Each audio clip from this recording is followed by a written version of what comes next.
Good morning dear friends, welcome to online classes.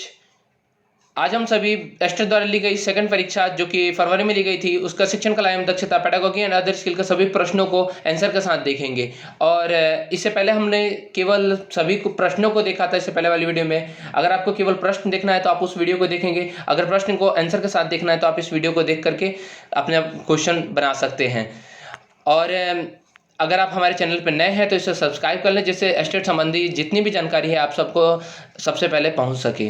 तो चलिए शुरू करते हैं क्वेश्चन को। पहला क्वेश्चन हमारा है, प्रभावी शिक्षक वह है जो, तो इसका 4 ऑप्शन है। पहला ऑप्शन है विषय में पारंगत है, कक्षा में अनुशासन बनाता है, सौहार्द स्थापित करने में अच्छे हैं और अपने विद्यार्थियों को स्वयं सीखने में सहायता करता है। तो प्रभावी शिक्षक वह होता है जो विद्यार्थियों को स्वयं सीखने में सहायता प्रदान करे, जिससे विद्यार्थी अपने आप से किसी भी चीज को सीख सके। तो इसका ऑप्शन नंबर 4 सही होगा। नेक्स्ट क्वेश्चन देखते हैं, दिवा स्वप्न नामक पुस्तक के लेखक कौन है। तो दिवा स्वप्न एक बालकों पर लिखी गई एक पुस्तक थी और बालक के बारे में शिक्षा के सबसे पहले गिजुभाई बधेका ने बहुत सारा काम किया था। इसीलिए गिजुभाई बधेका ने ही वो दिवा स्वप्न नामक एक पुस्तक लिखी थी जो बालकों कहते हैं कि बालक किस किस प्रकार के सपने देखते हैं और किस प्रकार के उन्हें सपने देखने चाहिए। नेक्स्ट क्वेश्चन है, समस्यात्मक बालक सामान्यतः वे होते हैं जो एक ना समझने वाली समस्या से जुड़े हों, कमजोर गृह वातावरण से जुड़े हों, एक निम्न आनुवंशिकता से जुड़े हों और ज़्यादा रक्षात्मक स्वरूप वाले माता पिता से जुड़े हुए हों। तो इसमें ऑप्शन हमारे यहाँ देखें तो हमारा ए और बी दोनों ऑप्शन ज़्यादा पॉजिटिव लग रहा है, परंतु उसमें सबसे ज़्यादा पॉजिटिव बी ऑप्शन है, कमजोर गृह वातावरण से जुड़े हों। क्योंकि कोई भी बालक अगर कमजोर गृह वातावरण अगर कमजोर होगा तो उनके मानसिक डेवलपमेंट नहीं हो पाएगा, मानसिक या कोई भी डेवलपमेंट नहीं हो पाएगा और इसलिए वह समस्या से घिर जाएगा। इसलिए समस्यात्मक बालक की जो समस्या होती है वो सामान्यतः गृह वातावरण से ही जुड़ी होती है। नेक्स्ट क्वेश्चन देखते हैं, हमारा चौथा नंबर है, प्रशिक्षण के लक्ष्य, शिक्षण प्रशिक्षण के लक्ष्य निर्धारित करने का महत्वपूर्ण पहलू क्या है। तो इसका महत्वपूर्ण पहलू जो अगर देखा जाए तो पहला है प्रशिक्षण मॉड्यूल, दूसरा है निरीक्षण, तीसरा अनुवर्ती कार्यक्रम और चौथा योजना। तो इसमें अगर हम देखें तो यहाँ पर हमारे पास इंग्लिश में अगर देखा जाए तो थोड़ा सा ज़्यादा teaching module, inspection, follow up program और प्लानिंग। तो यहाँ पर फॉलोअप प्रोग्राम का मतलब होता है कि किसी भी चीज़ को करने के लिए हम एक लगातार सिरे से प्रोग्राम बनाएं, योजना बनाएं और एक अपने लक्ष्य का निर्धारण करें। तो शिक्षण प्रशिक्षण कार्यक्रम में हमें शिक्षकों को लक्ष्य के निर्धारण करने के लिए इसी प्रोग्राम का यूज किया जाता है जिसके द्वारा हम अपने गंतव्य तक पहुंचे, अपने लक्ष्य की प्राप्ति कर सकें। तो यहाँ पर शिक्षण प्रशिक्षण का लक्ष्य निर्धारण है तो महत्वपूर्ण पहलू जो होता है वो होता है अनुवर्ती कार्यक्रम, जिसके बाद एक के बाद एक नए नए योजना का निर्माण किया जाता है। नेक्स्ट क्वेश्चन देखते हैं, 5वां नंबर, अवलोकन अधिगम का सिद्धांत किसने दिया था। अवलोकन का मतलब होता है किसी चीज को देख करके समझ करके अपने आप में अंतर आत्मसात करना। तो बंडूरा महोदय जो थे उन्होंने सामाजिक सिद्धांत दिया था, सामाजिक सांस्कृतिक सिद्धांत, सोशल थ्योरी दिया था और उन्होंने इसमें बताया था कि किसी भी मनुष्य के, किसी भी बालक के अगर सीखने में समाज का सबसे बड़ा योगदान होता है। वह समाज से अवलोकन करके सीखता है। उसी इस अवलोकन की थ्योरी, मतलब इसी थ्योरी को, सामाजिक थ्योरी को बंडूरा ने एक और नाम दिया था जिसे अवलोकन अधिगम सिद्धांत कहते हैं। तो वो सिद्धांत किसने दिया था, तो बंडूरा महोदय ने दिया था। नेक्स्ट है, 1498 में वास्को डी गामा ने कालीकट के किस हिंदू शासक के समय में आया था। तो जमोरिन थे उस समय, जो शासक थे वो जमोरिन थे जब वास्को डी गामा कालीकट तट पर, गोवा के कालीकट तट पे आया था। उसने भारत की खोज भी की थी। नेक्स्ट, एक आयत की लंबाई और चौड़ाई 23 मीटर का अंतर है, उसकी परिमाप 26 मीटर है, तो क्षेत्रफल क्या होगा। तो इसका मैंने यहाँ सॉल्व नहीं किया है, सॉल्यूशन आप लोग को मैं अगले वीडियो में इस जैसे ये जितने भी आपके रहेंगे रीजनिंग वाले पार्ट सबका सॉल्यूशन मैं एक वीडियो में, शायद 10 क्वेश्चन है, 10 क्वेश्चन का सॉल्यूशन एक वीडियो में बना करके आप लोग को दे दूंगा, ठीक है। तो इसका ऑप्शन जो होगा 2520 आएगा। कैसे आया नेक्स्ट वीडियो का इंतजार कीजिए, उसमें आप लोग को मैं बता दूंगा। नेक्स्ट अगला क्वेश्चन है 8वां नंबर, 15 वस्तुओं का क्रय मूल्य 10 वस्तुओं के विक्रय मूल्य के बराबर है, तो प्रतिशत लाभ बताएं। तो यहाँ पर इसका ऑप्शन होगा 50%। इसको भी मैं नेक्स्ट वाले वीडियो में आप लोग को मैं करके दिखा दूंगा, ठीक है। नेक्स्ट क्वेश्चन आगे बढ़ते हैं। यदि संख्या का तिगुना इस संख्या के 3/5 से 60 अधिक हो तो वह संख्या बताएं। तो वह संख्या क्या होगी? तो वह संख्या यहाँ पे आंसर होगा इसका 25 होगा। कैसे होगा इसको भी मैं नेक्स्ट वीडियो में बता दूंगा, क्योंकि रीजनिंग वाले 10 क्वेश्चन है, मैं 10 के लिए एक वीडियो अलग से बना दूंगा। नेक्स्ट क्वेश्चन है 6 संख्या का औसत 20 है, यदि एक संख्या को हटा लिया जाए तो नया औसत 15 हो जाता है, तो हटाई गई संख्या क्या होगी? तो हटाई गई संख्या यहाँ पर आंसर होगा 45। इसको भी मैं उसमें बता दूंगा। नेक्स्ट क्वेश्चन देखते हैं। सीखना निम्न में से किस पर निर्भर करता है? तो जो लर्निंग होता है वो सबसे ज्यादा निर्भर करता है हमारी इंटेलेक्चुअल वो इंटेलिजेंस पर, क्योंकि बुद्धि ही है जो हमें सीखने में सहायता प्रदान करती है। तो इसका आंसर होगा हमारा बुद्धि। नेक्स्ट है दिव्यांग बच्चों के लिए शिक्षा अनिवार्य है क्योंकि यह उनका मौलिक अधिकार है, मौलिक संवैधानिक अधिकार है, क्योंकि शिक्षा प्रदान करना हमारे एक सबसे पहला ह्यूमन राइट है। तो आपने देखा होगा शिक्षा का संवैधानिक अधिकार जो है हमारे 6 राइट में है, दिया गया है। तो दिव्यांग बच्चों के लिए शिक्षा अनिवार्य इसलिए है क्योंकि हमारा ये मौलिक अधिकार है कि सभी तक शिक्षा सर्वसुलभ हो सके। तो ऑप्शन नंबर डी सही होगा। नेक्स्ट क्वेश्चन देखते हैं 13 नंबर। निम्नलिखित में से कौन सा अध्यापक के लिए मुख्य चुनौती है? तो कौन सा अध्यापक के लिए मुख्य चुनौती है? तो कक्षा में अनुशासन रखना कोई जरूरी नहीं है, ये चुनौती नहीं होता है। विद्यार्थियों को गृह कार्य करवाना ये भी चुनौती नहीं होता है। परीक्षा के लिए अच्छे प्रश्न बनाना ये भी चुनौती नहीं होता है। हाँ, अध्यापन को आनंदमय या रुचिकर बनाना, क्योंकि आज के जमाने में बाल केंद्रित शिक्षा हो चुकी है और बाल केंद्रित शिक्षा में सबसे पहला जो होता है वह रुचिकर ही सबसे ज्यादा होता है कि बालक आनंदमय रूप से अपने रुचि से अपने अध्ययन कर सके। तो रुचि को सबसे पहले ध्यान दिया जाता है, इसीलिए आज के अध्यापन के लिए सबसे प्रमुख चुनौती यह है कि अध्यापन को आनंदमय और रुचिकर बनाए। नेक्स्ट क्वेश्चन है प्रभावी अधिगम में से निम्न से किस पर सर्वाधिक निर्भर करता है? तो किस पर सर्वाधिक निर्भर करता है? तो आंसर होगा इसका विद्यार्थियों की रुचि तथा उनकी भागीदारी पर निर्भर करता है। क्योंकि प्रभावी अधिगम जब तक, अभी मैंने आपके पीछे बताया कि जब तक विद्यार्थी अपने रुचि से अगर उसमें नहीं करेगा, उसमें भागीदारी नहीं करेगा, तब तक वो कुछ भी गेन नहीं कर पाएगा, कुछ भी सीख नहीं पाएगा। तो सीखने के लिए विद्यार्थियों की रुचि और भागीदारी सबसे ज्यादा जरूरी होती है। नेक्स्ट है विद्यार्थी शिक्षण के किस गुण को सर्वाधिक पसंद करता है? तो किस गुण को सर्वाधिक पसंद करता है? तो यह है अनुशासन प्रियता, समय का पाबंद होना, आधिपत्य और निष्पक्षता। तो इसमें सबसे ज्यादा निष्पक्ष होता है, क्योंकि हम किसी भी शिक्षक से क्या सबसे पहले करते हैं कि वो निष्पक्ष भाव से कोई भी किसी भी रिजल्ट को निष्पक्ष भाव से बताए। यदि दो के बीच अगर वाद विवाद हो रहा है तो वह निष्पक्ष रूप से किसी का पक्ष लेते हुए दोनों पक्षों के मतों को रखते अपना फैसला प्रदान करे, मतलब निष्पक्ष भाव से रहे। और निष्पक्ष टीचर को सबसे ज़्यादा माना जाता है। इसीलिए अगर हम आगे शिक्षक बनने वाले हैं तो सबसे पहले निष्पक्षता को हमें ध्यान रखना होगा, क्योंकि निष्पक्ष भाव से यदि हम किसी स्टूडेंट के साथ में कोई भी फैसला करेंगे तो वो बहुत ही आगे जाकर के वो अगर छात्रों के विरुद्ध भी है तो छात्र उसमें बिल्कुल अच्छी तरह अपनी भागीदारी देगा और कुछ समय पश्चात उन्हें अपनी गलती का एहसास भी होगा। ठीक है, तो इसमें निष्पक्षता बहुत ज़्यादा इंपॉर्टेंट है शिक्षक के लिए। नेक्स्ट क्वेश्चन है निम्नलिखित प्रश्नों में प्रश्नवाचक चिन्ह के स्थान पे क्या होगा?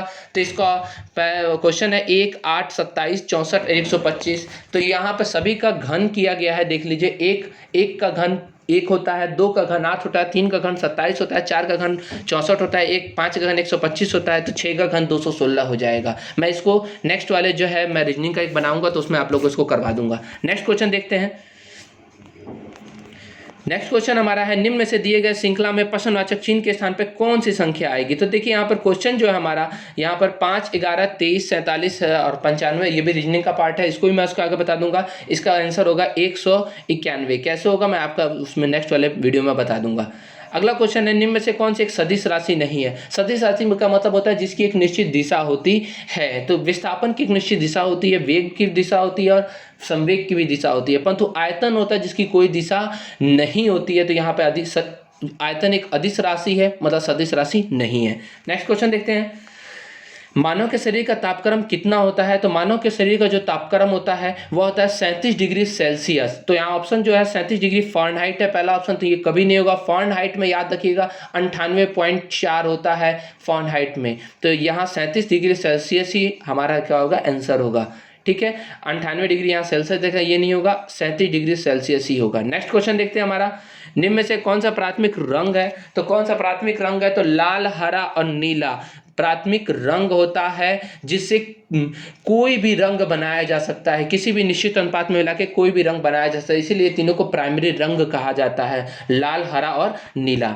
नेक्स्ट, अगर इसको समान अनुपात में मिलाया जाए तो व्हाइट रंग बनता है, सफेद रंग बनता है, ठीक है। नेक्स्ट अगला क्वेश्चन देखते हैं 21वां नंबर, मुख्यतः प्रभावी अध्यापन किसका प्रकार्य है? तो किसका प्रकार्य है? प्रभावी अध्यापन कराना है, मतलब शिक्षण कराना है, तो किसका होगा?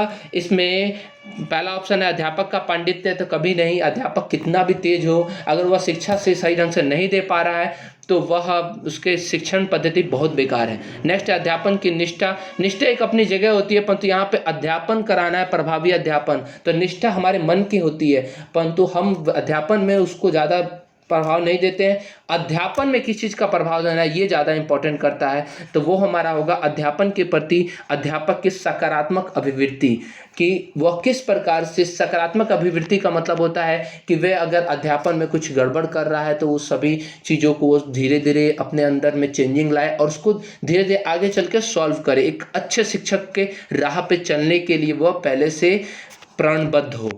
नेक्स्ट, सृजनात्मक चिंतन कैसा होता है? तो ये क्वेश्चन जब मैं सॉल्व कर रहा था तो मेरे से ये क्वेश्चन गलत हो गया था, मैंने इसको अनुप्रस्थ डाला था, परंतु आप लोग ध्यान रखिएगा इसका सृजनात्मक चिंतन जो होता है वो क्षैतिज होता है। मुझे इसका आंसर सही ढंग से मिल नहीं पाया कि क्षैतिज क्यों होता है, इसका जवाब मैं इसलिए नहीं दे पा रहा हूँ, तो इसको आप याद रखिएगा। सृजनात्मक चिंतन जो होता है, क्रिएटिव थिंकिंग जो होता है वो हॉरिजॉन्टल होता है। नेक्स्ट क्वेश्चन देखते हैं, निम्नलिखित में से कौन सतत व्यापक मूल्यांकन का उद्देश्य है? तो कौन सतत व्यापक मूल्यांकन का उद्देश्य है? तो बच्चों का समग्र विकास करना, समग्र विकास मतलब समावेशित विकास करना, सर्वांगीण विकास करना, यही सतत व्यापक मूल्यांकन का एकमात्र उद्देश्य है। नेक्स्ट, इसके आगे भी बहुत सारे उद्देश्य, मतलब ये सबसे ज़्यादा इंपॉर्टेंट उद्देश्य है। आगे देखते हैं, मनोवैज्ञानिक विचारधारा के आधुनिक शिक्षण विधियों में बच्चों को किस रूप में देखा जाने पर बल देती है? तो बच्चे किस प्रकार का होते हैं? तो मनोवैज्ञानिक विचारधारा कहती है कि बच्चे एक सूचना संसाधक होते हैं, जिसमें वे सूचना को मतलब संसाधित करने का काम करते हैं, सूचना को प्रोसेसिंग करने का काम करते हैं, कि सूचना को बनाने का काम करते हैं। जैसे शिक्षक हैं, शिक्षक के तौर पे हम किसी चीज़ को हम पढ़ा रहे हैं, तो बच्चे क्या करते हैं, उस वो ज्ञान को प्राप्त करते हैं, उस ज्ञान को और भी नए रूप में प्रदर्शित करने के लिए प्रयासरत होते हैं। मतलब वो सूचना का संसाधक होते हैं, कोई वो रट के नहीं होते हैं या कोई कोरियसलेट नहीं होते हैं, वे एक सूचना संसाधक होते हैं जो सूचना का पोषण करते हैं और पोषण करके उसे चेंजिंग करने का प्रयास करते हैं, अपने अंदर आप ढालने का प्रयास करते हैं। तो यहाँ बेटर होगा सूचना संसाधक, इंफॉर्मेशन प्रोसेसर। नेक्स्ट क्वेश्चन है, सत्य शिक्षण का सिद्धांत कुछ भी पढ़ाया नहीं जा सकता है, दिया था किसने दिया था? तो स्वामी विवेकानंद ने नहीं दिया था, इसको दिया था श्री अरविंदो ने, कि कुछ भी पढ़ाया नहीं जा सकता है, पढ़ाने का एक होना चाहिए जो सत्य शिक्षण हो। तो ये स्वामी विवेकानंद ने श्री अरविंदो ने दिया था कि कुछ भी पढ़ाया नहीं जा सकता है, एक जिस अनुसार से सत्य का शिक्षण हमें देना है, जो सत्य है उसका शिक्षण हमें देना है, ठीक है। नेक्स्ट है, निम्नलिखित में मार्स गैस किसे कहा जाता है? तो मीथेन को मार्स गैस कहा जाता है। क्यों कहा जाता है? क्योंकि ये जो अपशिष्ट पदार्थों से प्राप्त होती है और ये जलने में भी ज़्यादा सहायक होती है, इसलिए इसे मार्स गैस भी कहा जाता है। नेक्स्ट है, बोरेक्स का रासायनिक सूत्र क्या होता है? तो बोरेक्स का रासायनिक सूत्र याद रखिएगा, Na से शुरू होता है, तो Na2B4O7 × 10H2O होता है।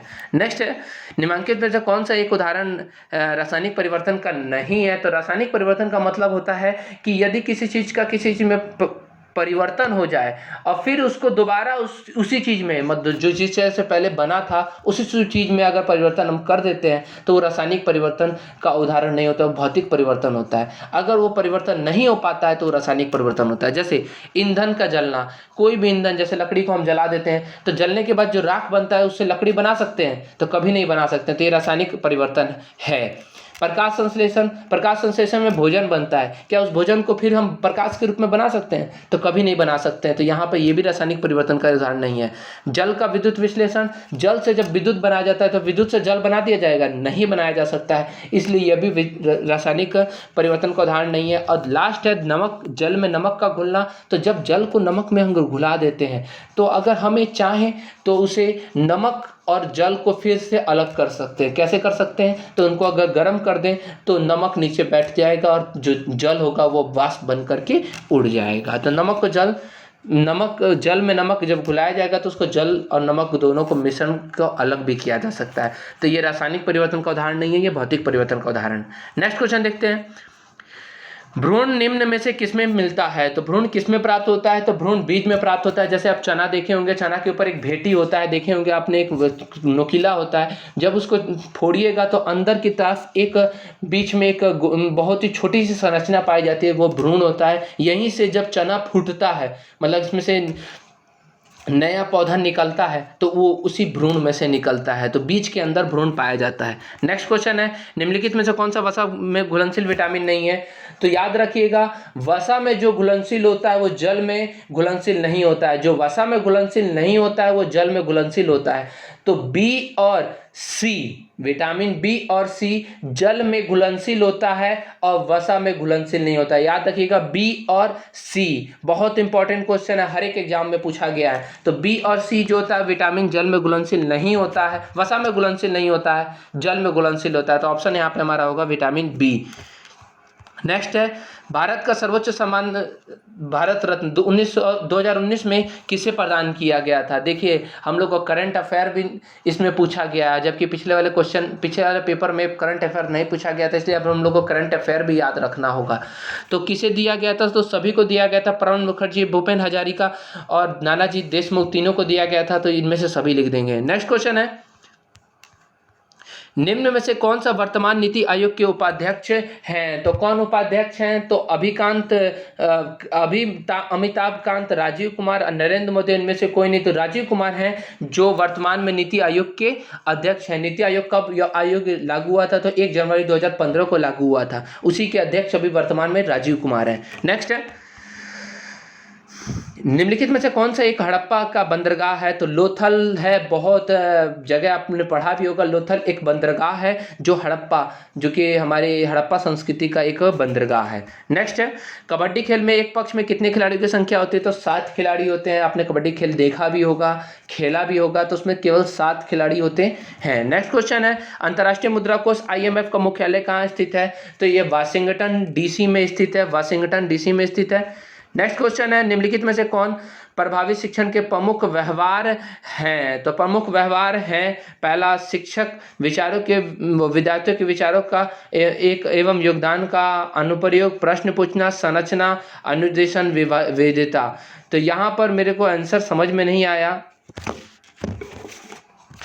सॉरी, मैंने यहाँ पे गलत दे दिया है, मैंने गलती से इसको ऑप्शन को गलत कर दिया है। इसका आंसर ए होगा। आप थोड़ा सा इसको सही कर लेंगे, ये जो है ये गलत है, ये ऑप्शन जो होगा इसका ए सही होगा। ठीक है, याद रखिएगा, इसका ऑप्शन ए सही होगा। विद्यार्थियों के विचारों को योगदान का अनुप्रयोग करना, ऑप्शन इसका ए सही होगा। ठीक है, नेक्स्ट क्वेश्चन देखते हैं, क्योंकि यहाँ पर सबसे इंपॉर्टेंट है विचारों का, क्योंकि प्रभावी शिक्षण तभी हो सकता है जब हम विद्यार्थियों के विचारों को लें और उनके योगदान, उनका अनुप्रयोग करें, उसी के अनुसार अपने शिक्षण को ढालें। नेक्स्ट क्वेश्चन है, शिक्षण का प्रमुख कार्य क्या है? तो शिक्षण का प्रमुख कार्य क्या है? तो एक शिक्षक का प्रमुख कार्य क्या है? तो वह छात्रों के बारे में ही केवल सोचे। तो छात्रों की समृद्धि के लिए उनका मार्गदर्शन करे, उनके लिए नए नए विधियों का, नए नए तकनीकों का प्रयोग करे। तो यहाँ पे छात्रों के समृद्धि के लिए उनका मार्गदर्शन करना सबसे ज़्यादा इंपॉर्टेंट है। नेक्स्ट है, निम्नलिखित में से कौन सी विधि शिक्षार्थी केंद्रित है। तो कौन सी विधि शिक्षार्थी केंद्रित है? तो परियोजना विधि शिक्षार्थी केंद्रित है। आपको पता होगा परियोजना विधि में छात्रों को एक टॉपिक दिया जाता है जिसमें उन्हें कहा जाता है कि वे कुछ समूह में बंट करके अपने टॉपिक पर कार्य करें, करने के बाद से वे अपने आप से उसका रिजल्ट प्रदान करें, जिसमें सर्वोपरि छात्र ही सर्वोपरि होता है। सब कुछ उसमें सर्वोपरि रूप से छात्र ही समग्र रूप से होता है। शिक्षक की स्थिति इसमें गौण रूप से होती है, वो केवल थोड़ा बहुत मार्गदर्शन करने का काम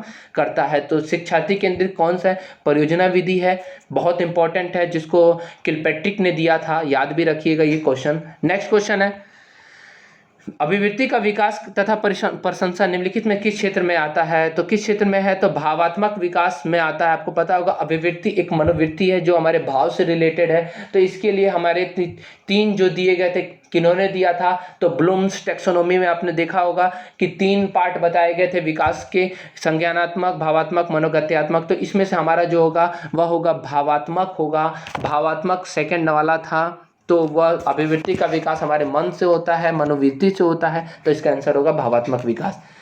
अगला है, थॉर्नडाइक के अनुसार अधिगम की प्रयत्न एवं भूल का किस रूप में वर्गीकृत किया जाता है? तो थॉर्नडाइक ने जो ये विधि दिया था प्रयत्न एवं भूल की, आप याद रखिएगा, उस विधि को सहचारी अधिगम, इंग्लिश में आप लोग को एसोसिएटिव लर्निंग, बहुत इंपॉर्टेंट है, देखिएगा, the principles of associated learning बहुत इंपॉर्टेंट है। जो भूल एवं प्रयत्न का था, इसमें उन्होंने थॉर्नडाइक ने ये बताया था कि बच्चा बार बार प्रयास करता है, प्रयास करने के बाद से अचानक से जब किसी कार्य को करता है, करते करते वो भूल, मतलब बार बार प्रयत्न करते उस कार्य को करना सीख जाता है। तो वह है सहचारी अधिगम, मतलब कि जब वो करता है तो उससे अपने आप को रिलेट करके, को रिलेट करके, एसोसिएट करके, जो भी कार्य है उसको अपने के अनुक्रिया से रिलेट करके वह कार्य करना शुरू कर देता है। तो याद रखिएगा, थॉर्नडाइक का प्रयत्न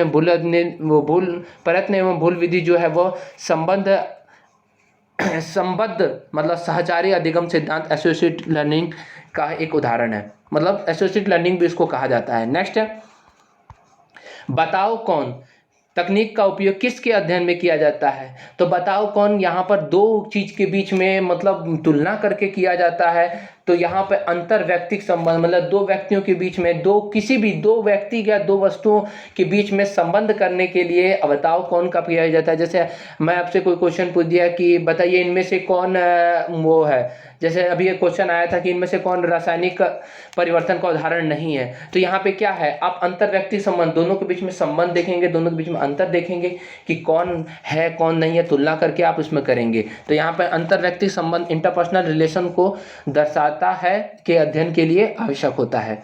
नेक्स्ट, साइनेटिक्स किस वर्ग के बच्चों के प्रबंध के लिए उपयोग की जाने वाली एक विधि है? तो साइनेटिक विधि है जो कि सृजनशील बालकों के लिए होती है। इस विधि में क्या किया जाता है कि बच्चों को बिना किसी भूमिका के किसी भी एक समस्या को, जिसके बारे में उन्हें कुछ भी नहीं पता है, वह समस्या को एक बैग उनको दे दिया जाता है और देने के बाद उनका ब्रेन स्टॉर्मिंग किया जाता है। ब्रेन स्टॉर्मिंग का आपने एक शब्द पढ़ा होगा, तो उसमें एक ब्रेन स्टॉर्मिंग मतलब कि समस्या को देख करके उसके बारे में कुछ ना कुछ उनको दिया जाता है खोजने के लिए। अब जो सृजनशील बालक होते हैं उसमें अपने बात को उसको विश्लेषित करते हैं, विश्लेषित करने के बाद से खुद एक निश्चित निष्कर्ष पे पहुंचते हैं। तो यहाँ साइनेटिक्स जो वो है वह सृजनशील, जो कि बहुत ही क्रिएटिव बच्चों के लिए किया जाता है, नए नए सृजनात्मकता को बढ़ाने के लिए ये किया जाता है। ठीक है, नेक्स्ट है, एक शिक्षक सही मायने में तब तक सीख नहीं सकता है जब तक कि वह स्वयं नहीं सीख रहा हो। तो सही बात है भाई, ये किसने कहा था? तो रविंद्रनाथ टैगोर ने कहा था कि जब तक वह एक शिक्षक तब तक सही मायने में शिक्षक नहीं है जब तक कि वह स्वयं शिक्षक सीख ना रहा हो। हम प्रतिदिन, हम क्या आप शिक्षक बन चुके हैं? मैं अभी एक प्राइवेट स्कूल में टीचर हूं, तब भी मैं शिक्षक बन चुका हूं। बनने के बाद भी मैं प्रतिदिन अपने छात्रों से कुछ ना कुछ सीखते रहता हूं। जैसे कल के वीडियो में मैंने एक वीडियो डाला था जो कि सत्य की खोज, इसमें मेरे बालकों ने, मेरे छात्रों ने बहुत सारे कमेंट करके मुझे प्रोत्साहित किया था, तो मैं उनसे भी बहुत कुछ सीखा था। तो शिक्षक सही मायने में तब तक वो शिक्षक नहीं कहलाता जब तक वह स्वयं कुछ नहीं सीख रहा हो। तो टैगोर ने कहा था रविंद्रनाथ टैगोर ने कहा था। नेक्स्ट क्वेश्चन है, शिक्षक और विद्यार्थी के बीच परस्पर संवाद समीपस्थ विकास जोन। मैंने आपको पिछले वाले में बताया था कि आप इसको याद रखिएगा, इंग्लिश से याद रखिएगा, जोन ऑफ प्रॉक्सिमल डेवलपमेंट, जो कि बेंडूरा महोदय का था, बहुत इंपॉर्टेंट है। इनमें उन्होंने एक मचान की भी संज्ञा दी थी, मचान जिसे स्कैफ होल्डिंग कहा जाता है, बहुत इंपॉर्टेंट थ्योरी है। तो इस थ्योरी को आप लोग जरूर देखेंगे, मेरे द्वारा इस थ्योरी को कराया जाएगा जल्दी आप लोग के लिए। सारे स्टेट के जितने भी हैं सारे चीज़ का मैं आप लोग को थ्योरी जितना भी है आप लोग को सारे विषय का जो इस 50 नंबर के हैं थ्योरी सब मैं आप लोग को कराऊंगा, जल्दी वीडियो इसका अपलोड करूंगा। नेक्स्ट है तो इसका हो जाएगा जोन ऑफ प्रॉक्सिमल डेवलपमेंट, तो डेवलपमेंट मतलब विकास, विकास आंसर होगा। नेक्स्ट है, निम्नलिखित में से किसके माध्यम से पारंपरिक ज्ञान का उपयोग किया जाना चाहिए, तो किसके माध्यम से किया जाना है, तो पहला इसका आधुनिक प्रौद्योगिकी है। पारंपरिक ज्ञान मतलब होता है जो ट्रेडिशनल नॉलेज होता है, तो ट्रेडिशनल नॉलेज भी हमारे लिए बहुत इंपॉर्टेंट होता है, परंतु ट्रेडिशनल नॉलेज को ट्रेडिशनल की तरह मतलब उसी रूप में लेना किसी भी छात्र के लिए अच्छा नहीं होगा, क्योंकि हम आज आधुनिक युग में आ चुके हैं। तो ट्रेडिशनल नॉलेज को आधुनिक रूप से लिया जाए, आधुनिक तकनीकी का प्रयोग किया जाए, तो यहाँ पे आंसर हमारा होगा आधुनिक प्रौद्योगिकी के द्वारा जब हम उसे सीखेंगे तो हमें बहुत ही अच्छा आगे उसे ज्ञान प्राप्त होगा। नेक्स्ट, अंतर्राष्ट्रीय मानव अधिकार दिवस कब मनाया गया था, तो 10 दिसंबर को मनाया गया था अंतर्राष्ट्रीय मानव अधिकार दिवस। नेक्स्ट है, द ब्रोकन विंग्स पुस्तक लेखक इनके द्वारा क्या था, सरोजिनी नायडू के द्वारा लिखा गया था, बहुत इंपॉर्टेंट है, इनको याद रखिएगा, सरोजिनी नायडू ने द ब्रोकन विंग्स नामक पुस्तक को लिखा था। नेक्स्ट है, निम्नलिखित में से कौन सी नदी अरब सागर में गिरती है, तो आपको पता होगा गंगा, गोदावरी और ब्रह्मपुत्र तीनों जो है वो हमारी बंगाल की खाड़ी में गिरती है, परंतु नर्मदा नदी जो है वह अरब सागर में जाकर गिरती है। नेक्स्ट क्वेश्चन है, भारत में नीति आयोग का अस्तित्व में आया था, तो मैंने इसके बारे में पहले ही जिक्र कर दिया था। नीति आयोग 1 जनवरी 2015 को भारत में अस्तित्व में आया था। नेक्स्ट है, लास्ट क्वेश्चन, राज्यसभा की सदस्यता के लिए न्यूनतम उम्र सीमा कितनी है, तो न्यूनतम उम्र सीमा जो है हमारे वो कितना है, वह है 30 वर्ष है। ठीक है, तो राज्यसभा की जो न्यूनतम सीमा है वो कितनी है, 30 वर्ष है। तो यहाँ पे हमारा ये समाप्त होता है। आप सभी ने अपने आंसर को मिला लिया होगा, आप मुझे बताएंगे कि आपके कितने आंसर सही आ रहे हैं, और मैं जल्दी आप लोग के लिए जो ये न्यूमेरिकल वाला वो पार्ट है, जो भी मतलब रीजनिंग वाला पार्ट है, मैं उसको जल्दी आप लोग के लिए एक वीडियो बना करके आज ही शायद आप लोग के लिए अपलोड कर दूंगा। ठीक है, और आप लोग नेक्स्ट आप तैयारी करें बहुत अच्छी तरीके से, और आप इस चैनल से अच्छी तरह जुड़ जाएं, क्योंकि मैं इस चैनल पे आप लोग के लिए स्टेट के लिए बहुत सारे स्टडी मटेरियल को उपलब्ध कराऊंगा। चलिए आज के लिए इतना ही, धन्यवाद।